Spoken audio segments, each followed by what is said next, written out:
Hello दोस्तों, आप सभी को जय मसीह की स्वागत करते हैं आज फिर से एक और नए वीडियो में। दोस्तों, आज का वीडियो आप सभी मसीह भाई बहनों के लिए बहुत ही इम्पोर्टेंट होने वाला है। मेरे प्रियो, आप जब भी परमेश्वर से प्रार्थना करते हैं तो आखिर क्यों करते हैं? परमेश्वर से कुछ मांगने के लिए। कभी कभी आप प्रार्थना करके थक जाते हैं, परमेश्वर से मांगते हैं, उपवास भी करते हैं, सब कुछ करके हार मानकर बैठ जाते हैं कि परमेश्वर मुझे नहीं दे रहा है। क्यों नहीं दे रहा है भाई? उसके कई कारण हो सकते हैं। आज मैं आपको ये जो 3 कारण बताने वाला हूँ, ये आप अपने मन में ध्यान लगाकर सुन लीजिए। ये 3 कारण आपको हर मुसीबत से, हर कठिनाई से आपको निकाल सकता है। ठीक है ना? तो आशा करता हूँ कि वीडियो में लास्ट तक बने रहेंगे। जैसे कि हमेशा कहता हूँ कि यदि आपने इस चैनल को सब्सक्राइब नहीं किया है तो सब्सक्राइब कर लें, ताकि हमारा नेक्स्ट वीडियो आप तक टाइम टू टाइम पहुँचता रहे। तो बिना देरी किए वीडियो को स्टार्ट करते हैं। देखिए दोस्तों, आपको मांगने से पहले परमेश्वर को पता है कि मेरा बेटा मुझसे क्या मांगने वाला है, क्योंकि परमेश्वर सबकी भविष्य जानता है। वो अंतर्यामी है, वो सर्वशक्तिमान है।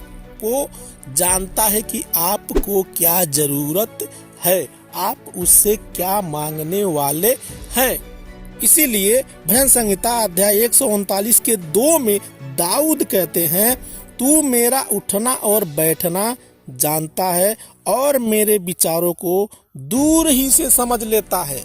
प्रभु जानता है कि मैं किस बात के लिए प्रार्थना कर रहा हूँ, मुझे क्या चाहिए। वो हमारे मन की सारी बातों को जानता है। लिखते हैं, मेरे चलने और लेटने की तू भली भांति छानबीन करता है और मेरी पूरी चाल चलन का भेद जानता है।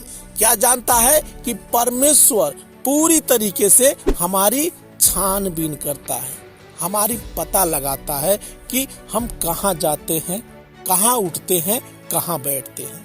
फिर यहाँ दाऊद कहते हैं कि हे यहोवा, मेरे मुंह में ऐसी कोई बात नहीं जिसे तू पूरी रीति से न जानता हो।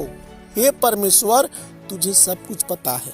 लेकिन मेरे प्रियो, आप सोचते होंगे कि यदि परमेश्वर को हमारे बारे में सब कुछ पता है तो वो हमारी इच्छा क्यों नहीं पूरी करता है? हम हर बात में रोते हैं, तड़पते हैं, छोटी छोटी बात के लिए प्रार्थना करते हैं, छोटी छोटी चंगाई के लिए प्रार्थना करते हैं, लेकिन फिर भी परमेश्वर हमारी प्रार्थनाओं का उत्तर नहीं देता है। तो मेरे प्रियो, इसके 3 कारण हैं। 3 कारण, ये इस बात को आप समझ लीजिए। ये जो 3 कारण मैं आपको बताने वाला हूँ, इसको आपको समझना जरूरी है। यशायाह अध्याय 59 के 1 से 3 तक जब हम पढ़ते हैं तो यहाँ पर कहते हैं, सुनो, यहोवा का हाथ ऐसा छोटा नहीं हो गया कि उद्धार न कर सके, न वह ऐसा बहरा हो गया है कि सुन न सके। कि हमारा परमेश्वर इतना कमजोर नहीं है कि वो हमारी मदद ना कर सके, हमारी जरूरतों को पूरी ना कर सके। यहाँ इसीलिए यशायाह लिखते हैं कि यहोवा का हाथ ऐसा छोटा नहीं हो गया है कि उद्धार न कर सके, न वह ऐसा बहरा हो गया है कि सुन न सके। परंतु तुम्हारे अधर्म के कामों ने तुमको तुम्हारे परमेश्वर से अलग कर दिया है। क्या कर दिया है? तुम्हारे अधर्म के काम, यानी कि तुम्हारा पाप जो है कि परमेश्वर और तुम्हारे बीच में दूरियां बना दी है। ठीक है ना? और तुम्हारे पापों के कारण उसका मुंह तुमसे ऐसा छिपा है कि वह नहीं सुनता है। क्या कहते हैं? कि वह नहीं सुनता है। उसने अपना मुंह मोड़ लिया है तुम्हारे। तुम जितने भी कठिनाई में हो, तुम जितने भी परेशानी में हो, वो नहीं सुनेगा। यहाँ यशायाह लिखते हैं। फिर कहते हैं, क्योंकि तुम्हारे हाथ हत्या से और तुम्हारी अंगुलियां अधर्म के कर्मों से अपवित्र हो गई है। तुम्हारे मुंह से तो झूठ और तुम्हारी जीभ से कुटिल बातें निकलती है। कुछ लोग ऐसे होते हैं ना, मान लीजिए आपके पास एक छोटा सा दुकान है और आप प्रभु से प्रार्थना करते हैं कि परमेश्वर, मेरा दुकान चल नहीं रहा है, आप इसको चलाइए, ज्यादा से ज्यादा कस्टमर भेजिए ताकि मेरा दुकान चल पाए। ठीक है ना। लेकिन प्रभु कहता है कि नहीं, मैं तुम्हारा दुकान नहीं चला सकता। क्यों नहीं चला सकता भाई? प्रभु कहता है कि तुम अपने दुकान में नकली सामान बेचते हो, सस्ता प्रोडक्ट लेकर आते हो और नकली सामान बेचकर लोगों को बीमार बनाते हो। तुम अपने दुकान में, जैसे कि आजकल आप देखते होंगे कि जगह जगह हर दुकान में गुटखा, तंबाकू, खैनी, पान मसाला ये सब बिक रहे हैं ना। ठीक उसी प्रकार यदि आप प्रभु से प्रार्थना करेंगे कि हे प्रभु, मैं अपनी दुकान में जहर बेचना चाहता हूँ ताकि अधिक से अधिक लोग मारे जाएं, तो प्रभु कहेगा कि नहीं, मैं तुम्हें आशीष देता हूँ कि तुम्हारा दुकान और चले, तुम और जहर बेचो, लोग और बीमार पड़े। प्रभु कहेगा? कभी नहीं कहेगा। हालांकि आप प्रभु के नजर में पाप कर रहे हैं, हत्या कर रहे हैं। ठीक उसी प्रकार प्रभु यहाँ पर आपको समझा रहा है, बता रहा है कि तुम्हारे हाथ जो है ना, तुम्हारे हाथ खून से भरे हुए हैं। तुम एक पापी व्यक्ति हो, तुम बदलना नहीं चाहते हो, इसलिए मैं तुम्हें तुम्हारी जरूरत के सामान नहीं पूरी करूंगा। तुम एक बार नहीं 1000 बार प्रार्थना करो, तुम उपवास करो, तुम कुछ भी करो, मैं तुम्हारी जरूरतों को पूरी नहीं करूंगा। इसीलिए यशायाह अध्याय 1 के 15 में प्रभु का वचन कहता है, यहाँ यशायाह भविष्यवक्ता लिखते हैं कि जब तुम मेरी ओर हाथ फैलाओ तब मैं तुमसे मुख फेर लूंगा। यहाँ परमेश्वर का वचन स्पष्ट कहता है कि जब तुम मुझसे कुछ मांगोगे, मेरी ओर हाथ फैलाओगे, तब मैं अपना मुख फेर लूंगा। तुम कितनी ही प्रार्थना क्यों न करो तो भी मैं तुम्हारी न सुनूंगा, क्योंकि तुम्हारे हाथ खून से भरे हैं। यहाँ प्रभु का वचन कहता है कि तुम्हारे हाथ खून से भरे हैं, पाप से भरे हैं। नीति वचन अध्याय 28 के 9 में कहते हैं, जो अपना कान व्यवस्था सुनने से मोड़ लेता है, यानी कि प्रभु के वचन से जो अपने कान पर पट्टी लगा लेता है, कहता कि नहीं प्रभु, मुझे तेरा केवल आशीष चाहिए, मुझे तेरी अच्छी अच्छी बातें नहीं सुनना है, उसकी प्रार्थना घृणित ठहरती है। जो मीठी मीठी बातें करके प्रभु से तो मांगते हैं, प्रभु के सामने रोते हैं, बड़े बड़े आंसू बहाते हैं, लेकिन उनके मन में पाप है। कहते हैं जो सीधे लोगों को भटकाकर कुमार्ग में ले जाता है, वह अपने खोदे हुए गड्ढे में आप ही गिरता है, परंतु खरे लोग कल्याण के भागी होते हैं। जो खरे लोग होते हैं, जो प्रभु के नजर में अच्छे लोग हैं, जो नियमित वचन के अनुसार चलते हैं, यदि किसी के जीवन में मुसीबत भी आए तो भी प्रभु को नहीं छोड़ते हैं, उनके लिए यहाँ प्रभु का वचन कहता है, परंतु खरे लोग प्रभु को भाते हैं, प्रभु को अच्छे लगते हैं।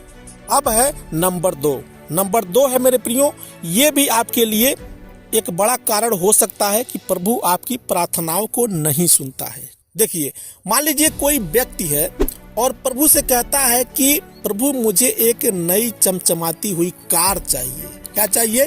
कार चाहिए। दूसरों की नकल करते हैं ना, आजकल के बहुत लड़के जो है दूसरों की बहुत जल्दी कॉपी मारते हैं।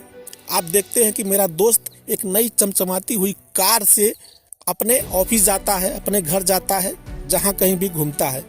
आप प्रभु से प्रार्थना करते हैं कि प्रभु मुझे भी एक नई चमचमाती हुई कार दे दे, लेकिन प्रभु कहता है कि नहीं, मैं तुझे अभी नहीं दे सकता। प्रभु ने आपसे नजरें मोड़ ली है कि नहीं, अभी तुझे जरूरत नहीं है। पता है आपको प्रभु ऐसा क्यों कहता है? इसलिए कहता है क्योंकि हम जब याकूब अध्याय 4 के 3 में पढ़ते हैं तो यहाँ प्रभु का वचन कहता है, तुम मांगते हो और पाते नहीं, इसलिए कि बुरी इच्छा से मांगते हो। क्या मांगते हो? कि बुरी इच्छा से मांगते हो, ताकि अपने भोग विलास में उड़ा दो। यहाँ प्रभु का वचन कहता है कि तुम बुरी इच्छा से मांगते हो ताकि भोग विलास में उड़ा दो। प्रभु कहता है कि मैं तुम्हें ऐसा नहीं करने दूंगा। हाँ, तुम्हारी जो जरूरत है, जितनी जरूरत है उतनी ही मैं तुम्हें दूंगा। प्रभु आपको वो कार इसलिए नहीं देना चाहता है क्योंकि वो जानता है कि आपका 2 महीने बाद, 6 महीने बाद, साल भर के बाद एक्सीडेंट हो जाएगा। उस कार में आपके परिवार भी मारे जा सकते हैं, आप भी मारे जा सकते हैं, आपके साथ कुछ भी हो सकता है। प्रभु कहता है कि नहीं, उसका एक सही समय आने दो, तो मैं तुम्हारी जरूरतों को जरूर पूरी करूंगा। प्रभु देगा। ऐसा नहीं कि प्रभु आपको पैसे नहीं दे सकता है, कार नहीं दे सकता है, घर नहीं दे सकता है। प्रभु आपको सब कुछ दे सकता है, लेकिन उसका एक निश्चित टाइम होता है। प्रभु कहता है कि तुम उस टाइम का इंतजार करो। नंबर तीन है मेरे प्रियो कि आप विश्वास से नहीं मांगते हैं। प्रभु से जो भी आप प्रार्थना करते हैं, ये भी कारण है कि आप प्रभु से विश्वास से नहीं मांगते हैं। आपके अंदर प्रभु नहीं है ना। विश्वास कैसे बनता है? प्रभु के वचन से बनता है। प्रभु का वचन कहता है कि विश्वास सुनने और सुनाने से होता है। तो आप प्रभु का वचन सुनिए, उसको पढ़िए, एक बार नहीं, 2 बार नहीं, 3 बार पढ़िए, अपने विश्वास को बढ़ाने के लिए, ठीक है ना। मरकुस अध्याय 11 के 24 में प्रभु कहते हैं, इसलिए मैं तुमसे कहता हूं कि जो कुछ तुम प्रार्थना करके मांगो तो विश्वास कर लो कि तुम्हें मिल गया। क्या मिल गया? विश्वास करके प्रभु से मांगो। लेकिन ये भी जरूरी है कि ऐसा नहीं है कि आज ही आप प्रभु से प्रार्थना किए और तुरंत आपको मिल गया। प्रभु की इच्छा में निश्चित टाइम होता है। जब प्रभु उस टाइम को अच्छा समझेगा तभी वो आपको देगा, ठीक है ना। याकूब अध्याय 1 के 6 में प्रभु का वचन कहता है, पर विश्वास से मांगे और कुछ संदेह न करे, क्योंकि संदेह करने वाला समुद्र की लहर के समान है जो हवा से बहती और उछलती है। संदेह करने वाला क्या है? समुद्र की लहर के समान है। पतरस ने जरा सा संदेह किया और शैतान आंधी तूफान लेकर आ गया ताकि वो पानी में डूब जाए। तो मेरे प्रियो, आप जब भी प्रार्थना करिए तो विश्वास के साथ करिए। संदेह आपके अंदर नहीं होना चाहिए, ठीक है ना। तो ये 3 कारण थे जो कि मैंने आपको बताया कि आपको यदि परमेश्वर से कुछ भी मांगना है तो ये 3 बातें आपको अपने जीवन में याद कर लेनी चाहिए। तो आशा करता हूं कि ये वीडियो आपको अच्छा लगा होगा। जैसे कि हमेशा रिक्वेस्ट करता हूं कि यदि आपने इस चैनल को सब्सक्राइब नहीं किया है तो सब्सक्राइब कर ले, ताकि हमारा नेक्स्ट वीडियो आप तक टाइम टू टाइम पहुंचता रहे। मिलते हैं कल फिर अगले वीडियो में। तब तक के लिए आप सभी को हमारे प्रभु यीशु मसीह के नाम में जय मसीह की।